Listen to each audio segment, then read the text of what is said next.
박형수의 아침 저널 2부 시작합니다. 이 화요일에는 이 법조계 안팎의 얘기를 집중적으로 다뤄보죠.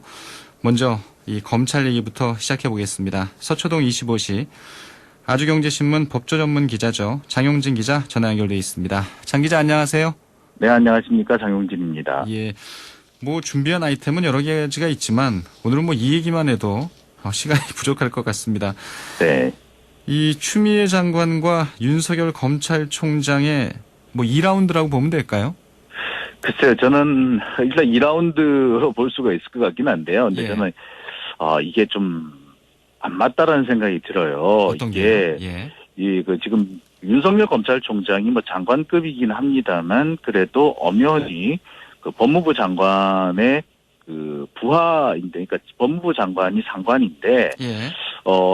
상관과 부하가 충돌한다라는 것을 좀, 어폐가 있는 부분이죠. 예. 어쨌거나 근데 이번 거는 이제 충돌하는 것으로 보이는 것은 또 분명해 보입니다. 지난번에 아시다시피 이제 검언 유착 사건과 관련해 가지고 추미애 장관이 지휘권을 발동했고 그때 일주일 동안 버텼었죠. 근데 이번에는 윤석열 검찰총장이 지휘권이 발동되자마자 곧바로 지휘권을 수용하는 모습 보였습니다. 그러니까 지휘권 발동으로 보자면은 2라운드가 될 것이고요. 그 전에 지난 1월에 검찰 인사를 두고 한바탕 또 소동이 있었죠. 그것까지 포함한다면 3라운드 정도라고 보실 수 있겠습니다.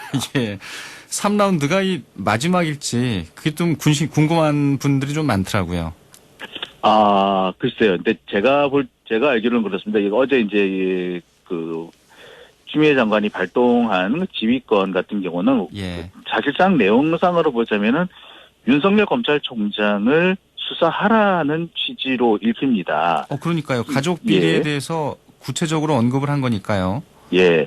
그것뿐만 아니라 지금 라임 사태에서도 보면은 지금 이제 윤석열 총장 장모 부분이 좀 얽혀서 나오고 있어요. 직접적인 연관까지는 아직은 아니긴 합니다만 간접적으로 의심을 해볼 수 있는 정황이 계속 등장하고 있습니다. 예. 그다음에 도이치모터스와 관련해서 주가 조작 사건이 지금 논란이 되고 있는데 이 도이치모터스의 소위 말해서 주가 조작 선수로 등장했던 사람이 또 라임에 한번 등장을 해요.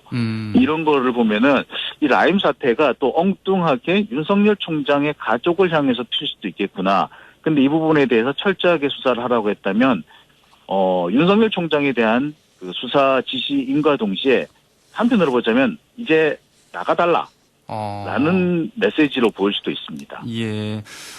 일부 집중 인터뷰에서는 이 민주당 신동근 최고위원과 전화 인터뷰를 가졌는데 지금 상황에서는 윤석열 검찰총장의 이제 거취를 언급할 때는 아니다 이렇게 이제 얘기를 하셨어요. 근데 장 기자가 보기에는 뭔가 라임 사태와 윤 총장의 이 개인 수사가 같이 얽혀 있는 것으로 봐서 윤 총장의 이제 거취가 좀 고민스러운 상황이다 이렇게 보고 있는 거네요.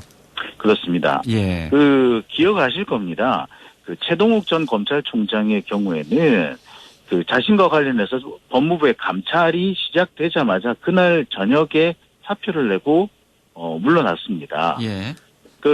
검찰총장 혹은 검찰총장 가족과 관련해 가지고 법무부가 감찰 혹은 수사를 지시했다면 그것은 검찰총장을 더 이상 신뢰하지 않는다라는 의미가 되거든요. 예. 그렇게 되면은 자신이 결백하든 결백하지 않든 신뢰를 잃은 공직자는 그 자리에서 물러나는 것이 사실 타당합니다. 그런 것으로 보자면은 이 내용은 보자면은 속뜻은 이제 물러나 달라라는 의미로 보여집니다. 다만 이것을 겉으로 함부로 내놓을 수 없는 정치적인 어떤 파급력이 있을 뿐이지 들어있는 실제 속뜻은 이제 거취를 결정하라는 뜻이 아니겠는가 싶습니다. 예. 장 기자는 그렇게 바라보고 있지만 일단은 뭐 팩트 중심으로 봤을 때는 좀 검찰의 수사가 좀 진행되고 좀 진실에 접근하는 게 좀 우선이 아닐까라는 생각도 드는데요. 이 라임 사건에 이 관련된 수사 그리고 윤 총장의 이 주변 분들에 대한 수사 이 부분이 언제쯤 되면 좀 가닥이 잡힐 수 있을까요? 지금 라임 사태 같은 경우는요, 지금 정말 라임 자체가 워낙 규모가 크다 보니까 돈의 흐름도 복잡하지 않았을까 싶긴 한데, 예. 지금 뭐 끝간데 없이 자꾸 그 여파가 번지고 있습니다. 아까 제가 잠시 설명을 해드렸습니다만, 이 라임과 관련해서 투자금을 받았던 현 회사의 경우는 지금 이름이 나오는 DA 테크놀로지라고 되어 있는 회사인데, 예. DA 테크놀로지라는 회사의 대표가 신한저축은행의 대표이사라고 합니다. 근데 신한저축은행은 여러분 기억하실 거예요. 윤석열 총장의 장모가 그 잔고증명서 위조를 한 곳이 바로 신한저축은행이죠. 아, 그렇군요. 예, 근데 신한저축은행이 지금까지 단 한 번도 윤석열 총장 장모의 이 잔고증명서 위조 부분에 대해서 문제 제기를 한 적이 없어요. 예. 왜 그랬을까라는 의심을 계속 받고 있었는데 이번에 만약에 그렇다면 좀 뭔가 좀 연결되는 부분이 있지 않을까라는 생각을 할 수가 있을 것 같습니다. 특히 당시 이 신한저축은행이 신한그룹, 이 건설회사 신한종합건설의 이제 그 계열사로 돼 있는데 이 신한그룹이 2001년부터 계속해서 형사 관련된 그 현안이 있었더라고요. 예. 그런 것들을 감안해 본다면은 이 왠지 연결고리가 나오지 않겠느냐라는 네. 그런 의구심을 갖게 되는데 저 역시도 그 부분에 대해서 취재를 하고 있고요. 검찰도 그렇군요. 그 부분에 대해서 일단 집중적인 수사를 할 것으로 보입니다. 예. 근데 전 진짜 이번 사건에서 좀 제일 궁금한 부분 중에 하나가 이 김봉현 스타모빌리티 회장. 네. 이분이 이제 공판에서는 이 청와대 수석 이름을 거론했고 또 옥중 서신을 통해서는 이 야당 정치인의 또 실명도 뭐 흘러나왔습니다 이미. 네. 뭐 거론하면서 이제 이 윤 총장을 어떻게 보면은 이 압박하는 상황이 돼버렸는데 김봉현은 어떤 분인가요? 그래서 저희가 확인해 보기로는 그렇습니다. 이 김봉현이라는 사람이 이렇게 많은 거론이 될 정도로 거물급 인사가 아니에요. 예. 사실 별로 그렇게 썩 유명한 사람도 아니에요. 네. 지금 유명해졌죠. 네, 지금은 유명해졌고, 그 다음에 이렇게 능력이 출중한 사람으로 보기도 좀 어렵습니다. 예, 나이는 40대라고 들었습니다. 네, 그런 부분도 있고요. 또 한 가지 저희가 지금 확인한 바로는, 지금 이 김봉현 회장이 강기정 수석을 거론한 거는 지난 10월, 지난주 화요일이었거든요. 그렇죠. 지난주 지난주입니다. 화요일이었는데, 지난주 금요일 날, 관련되는 사항을, 정반대의 사항을 지금, 언론에 제시를, 돌렸죠. 옥중 서신을. 예. 제보를 했고, 예. 그 다음에 그 언론에 제보한 그 편지는 실은 9월 말에 쓰여진 거였던 거죠.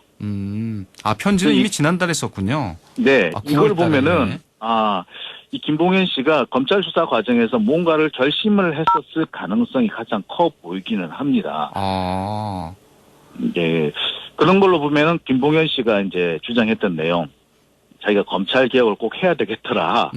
그래서 나 이거 할 수밖에 없었다라는 내용에 어느 정도는 또 신빙성이 갑니다. 다만 김봉현 씨를 무조건 신뢰할 수는 없고요. 예. 저희가 확인하기로도 김봉현 씨라는 사람을 이 사람을 도대체 어디까지 믿어야 되느냐라고 조금 모호한 부분이 분명히 있었던 거죠. 예, 제가 굉장히 궁금해서 한번 여쭤봤고 그 다음에 끝으로 그래도 법조 전문 기자로서 이번 사건의 좀 뭐 결말을 예상할 수는 없겠습니다만 앞으로 어떻게 흘러갈 거로 예상하고 계신가요? 이 사건은 뭐 제가 말씀을 드리면은 뭐 라임도 그렇고 옵티머스도 그렇고 많은 저 이전에 취재를 했던 사람들이 예. 이 건은 정말로 금융사기로 접근해야지 이 건을 만약에 정치적인 작전으로 쓰게 되면은 서로 다칠 것이다라는 얘기를 한 적이 있었어요. 예. 제가 볼 때는 이 사건은 난타전으로 정말 상처만 가득한 상태로 끝나지 않겠느냐. 솔직히 그런 의심 또는 그런 걱정이 많이 됩니다. 알겠습니다. 서초동 25시 오늘 여기까지 듣죠. 오늘 얘기 잘 들었습니다. 네, 감사합니다. 아주경제 법조 전문 기자입니다. 장용진 기자였습니다.